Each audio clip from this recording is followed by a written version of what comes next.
ഞാൻ വികലാംഗനാണ്, നിസ്സഹായനാണ്. ഈ രണ്ട് കൂട്ടരുടെയും കരാള ഹസ്തത്തിൽ ഇങ്ങനെ ഞെക്കിയിട്ട് അങ്ങോട്ട് പീക്കിയിട്ട് അങ്ങോട്ട് പുറത്തേക്ക് എറിയോല്. എന്നാലും ജീവനാണ് ഇപ്പോൾ ആകെ ബാക്കിയുള്ളത്. മനസ്സിലായി? വെറും ജീവൻ മാത്രമേ ബാക്കിയുള്ളത്. ആ ജീവനും വെച്ചിട്ട് എന്ത് ചെയ്യാൻ പറ്റും എന്നുള്ളത് ഈ പാവപ്പെട്ട മനുഷ്യന്മാരുമായിട്ട് ഞാനൊന്ന് ആലോചിച്ചോട്ടെ. അതുകൊണ്ട് ഇപ്പം ഇതാണ് സ്ഥിതി. എനിക്ക് വേറെ ഒന്നും പറയാനില്ല. ജനങ്ങൾ ആലോചിക്കട്ടെ, തീരുമാനിക്കട്ടെ. രണ്ട് പ്രഖ്യാപനങ്ങളാണ് താങ്കൾ നടത്തിയത്. മത്സരിക്കാനുമില്ല. അപ്പോൾ എന്താണ് നിലമ്പൂർ? മത്സരിക്കാൻ ഞാനുണ്ട്. മത്സരിക്കാൻ അടുത്ത് 5 പൈസ ഇല്ല. മനസ്സിലായോ? ഇതിൻ്റെ കൂടെയുള്ള ഈ പാവപ്പെട്ട തൊഴിലാളികൾ, അപ്പം ടാപ്പിംഗ് തൊഴിലാളികളാണ് ഒരു വിഭാഗം വിളിച്ചത് വഴിക്കടവെന്ന്. അനുറാക്ക 3 ബൂത്തിൻ്റെ കാര്യം ഞങ്ങളായിട്ട് ഞങ്ങളെ കൂട്ടത്തിലെ 4 എണ്ണത്തിനെ പുലി കടിച്ചു എന്ന്, ആന ചവിട്ടിക്കൊന്ന്. ഒരു മനുഷ്യനുണ്ടായിട്ടില്ല. ഈ പറഞ്ഞ ആരും ഞങ്ങൾ കണ്ടിട്ടില്ല. നേതാക്കന്മാർക്ക് താല്പര്യം ഉണ്ടാവും, ഓല് പോയിക്കോട്ടെ, ഞങ്ങൾ നിൽക്കാന്ന് പറയുന്നുണ്ട്. അപ്പോൾ ഇതാണ് ഗതി. ഞാൻ എന്ത് ചെയ്യും? 100%. വി ഡി സതീശൻ മാത്രമല്ല, ആ വി ഡി സതീശന് എന്നോട് വ്യക്തിപരമായിട്ട് ഒരു അഭിപ്രായ വ്യത്യാസമില്ലെന്ന് എനിക്കറിയാം. പക്ഷേ അദ്ദേഹത്തിൻ്റെ പിന്നിലൊരു ശക്തി പ്രവർത്തിക്കുന്നുണ്ട്. PV അൻവർ ഇല്ലാതെ അവിടെ ജയിപ്പിച്ച് കയറ്റി കൊടുക്കാമെന്നും അതോടുകൂടി PV അൻവറിൻ്റെ രാഷ്ട്രീയം ഈ അധിക പ്രസംഗം അവസാനിക്കണമെന്ന് ആഗ്രഹിക്കുന്ന ഒരു വിഭാഗത്തിൻ്റെ പിന്തുണ അദ്ദേഹത്തിനുണ്ടോ എന്ന് ഞാൻ സംശയിക്കുന്നു. ഞാനത് അന്വേഷിച്ചുകൊണ്ടിരിക്കുന്നു. അതിൻ്റെ കൃത്യമായ വിവരം കിട്ടിയ കേരളത്തിൽ ജനങ്ങളോട് ഞാൻ പറയും. ഞാനിനി ഇല്ല, UDF ഞാനില്ല. ഈ ഒരു ഘട്ടത്തിൽ UDF ഞാനില്ല. പ്രഖ്യാപിത നയാണ്. മനസ്സിലായില്ലേ? ഞാനില്ല കേട്ടോ. ഇനി എന്നെ ദയവായിട്ട് ഒരു നേതാക്കന്മാരും വിളിക്കരുത്.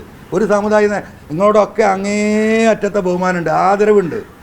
എന്നെ സ്നേഹിച്ച നിലമ്പൂരിലെയും കേരളത്തിലെയും കോൺഗ്രസ്സുകാരോടും ലീഗുകാരോടും സഖാക്കളിനെ വിളിക്കുന്നുണ്ട്. നിങ്ങൾ വരി, ഞങ്ങൾ ഇവിടെ ഉണ്ട് എന്ന് പറഞ്ഞിട്ട്. ആ പാവപ്പെട്ട തൊഴിലാളികളായ സഖാക്കളോട് എനിക്ക് കടപ്പാടുണ്ട്. പക്ഷേ എനിക്ക് ശേഷിയില്ല.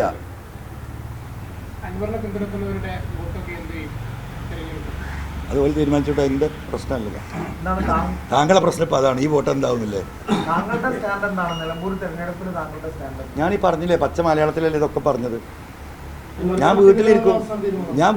ഈ കൊലയിലുണ്ടാവും, ഞാൻ ഇല്ലെങ്കിൽ ആ അങ്ങാടിയിലുണ്ടാവും. അങ്ങനെ സമാഹരിച്ച് തരാനുള്ള ആൾക്കാരൊന്നും എനിക്കില്ല. എല്ലാ മുതലാളിമാരും അപ്പുറത്തല്ലേ. ഈ ഓട്ടോറിക്ഷ തൊഴിലാളികളും ഈ കൈവണ്ടി വലിക്കണോലും ഈ റോട്ടിൽ കച്ചവടം ചെയ്യുന്ന ഈ എന്താ പറയുക, അവരല്ലേ അന്നും ഇന്നും എൻ്റെ കൂടെ ഉള്ളൂ. ഓലെടുത്ത് എവിടെയാണ് പണം? ഒരു ജീവിതത്തിൽ 2 അറ്റം മുട്ടിക്കാണ്. ഇപ്പോൾ സകല നാട്ടിലും പനിയായി, മഴ തുടങ്ങിയിട്ട്. ഓൽക്കൊരു പാരാസെറ്റമോൾ വാങ്ങാൻ ശേഷിയില്ലാക്കുക. എനിക്ക് ധൈര്യമായിട്ട് ഇറങ്ങിപ്പോകാലോ. ഞാൻ ഒരു പൈസ ഈ ഗവൺമെൻറ്റിന് 9 കൊല്ലത്തിലേക്ക് വാങ്ങിയിട്ടില്ല.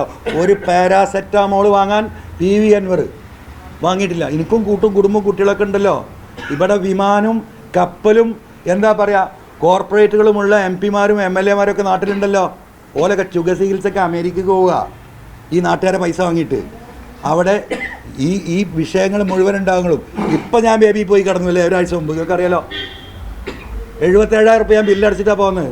ഞാൻ റീഇംബേഴ്സ്മെൻറ്റിന് ഇന്ന് വരെ വെല്ലുവിളിക്കുക, വല്ല കൊണ്ടുവരട്ട കണക്കുണ്ടോന്ന്. മറ്റോലോ കാലിന് ചെറിയൊരു മുട്ടുവേദന ഉണ്ടായ അമേരിക്കയിൽ പോയിട്ട് പരിശോധിക്കണം അല്ലേ?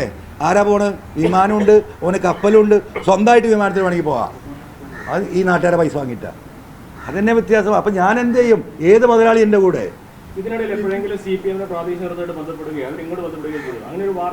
അതിന് വേറെ തന്തൊക്കെ എനിക്കണം. മനസ്സിലായില്ലേ? ഞാൻ തുടങ്ങി വെച്ച പോരാട്ടം പിണറായിസാണ്. അത് ഇവിടെ നിൽക്കുകയാണ്. ആ പിണറായിസത്തോട് കൂട്ടിക്കെട്ടിയിട്ട് എന്നെ കൊല്ലാൻ നിൽക്കുന്ന ആളുകൾക്കെതിരെയല്ല പോരാട്ടം ഇനി ഉണ്ടാവുക.